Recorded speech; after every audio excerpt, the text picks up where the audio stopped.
The box and art were revealed for the Masters of the Universe Sorceress Evil-Lyn figure today, so let's take a look at the evil sorceress of Castle Grayskull.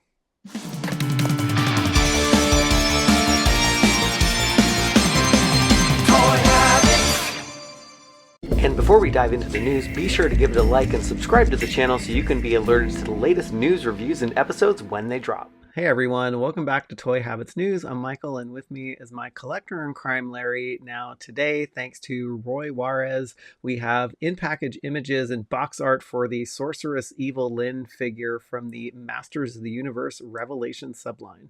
Yeah, it's always cool when these the first kind of in-package shots are revealed and kind of get a look at all the accessories in the box window and the cool art and everything. So Yeah, glad to see these. it's really neat. You can see the cross sell too, and I'm actually really excited for this wave. I can't wait for Roboto and Frosta, and actually this figure too. I think she looks great. Yeah, I agree. These look like really cool figures. And yeah, this is a cool version of Evil Land. I think this is one that we'd hope would be released, and it's cool to see it coming out. This to me, it's more of a not something that you would expect to see in an action figure line Yeah, necessarily. It's a little more kind of risque version of the character, and so I think it's cool that they're releasing her, and the style, everything looks cool. So yeah, it really does. And the art that Roy and team does is simply amazing. I love the kind of the bat purple outline, yeah. that she has on the image on the right, and she just looks really amazing for the packaging art. I agree, and the only complaint I'll have, well, I'm gonna have two of them actually. So my first one is that seeing the image on the left there makes me wish that that collar piece was actually fur for the Yeah. figure, because I think that that would have been a really cool kind of deluxe kind of thing they could have done to it. But also, once again, where are the freaking posters? I mean, Right? if I would love to have like posters of a lot of this art, and I think this one's no exception. I think both of these would be really cool in poster form. They would sell a ton of them, I'm sure. Oh yeah.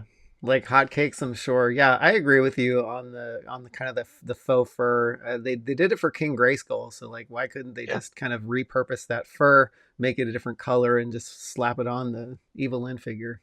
Yeah, I think a figure like this, having some of those kind of different textures and things would be a really cool touch for that. Especially you kind of have that real thin material for kind of like the cape and those things. So that if you had the fur, I really think those different textures would be really cool for this one. But Yes. Yeah, she was revealed at SDCC 2022, and we didn't get a great shot of her as she was kind of revealed in that panel that they had. But getting a look at the box, you can get a great look at the figure and some of the detail. that collar piece looks like in this SDCC kind of version, it looked like it had like a almost like a metallic look to the paint, Hmm. and this looks like a little more just like a flat blue color Yeah. for that collar piece. I think the face sculpt looks really good. All the her expression looks just like it did.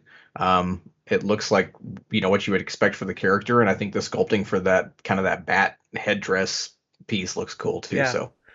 That's my favorite part of this. I love that you can see a little bit more definition because in that SDCC pic, it just kind of looks really flat and yeah, it's not really in focus either. So, but Yeah. yeah, she looks great. Yeah, I agree. It's going to be a cool figure. I think we've already talked about before the concern I have would be the lining up those kind of those pieces on like the legs and stuff Yeah. like that. But other than that, I think it's going to be a cool release. Yeah, this is a figure that I'm not going to be twisting the torso or maneuvering the legs or the arms at all because yeah, it's just going to look wacky and funky.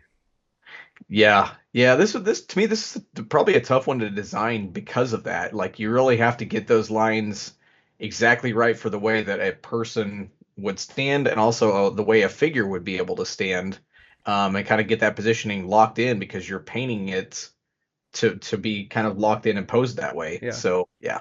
Well, cool. Yeah. I mean, it's a great looking figure, and we would love to know what everyone thinks of the box and the art and the figure in the comments below. Is this one of your must have figures? I'm Michael, And I'm Larry. and thanks for tuning into this Toy Habits News Brief.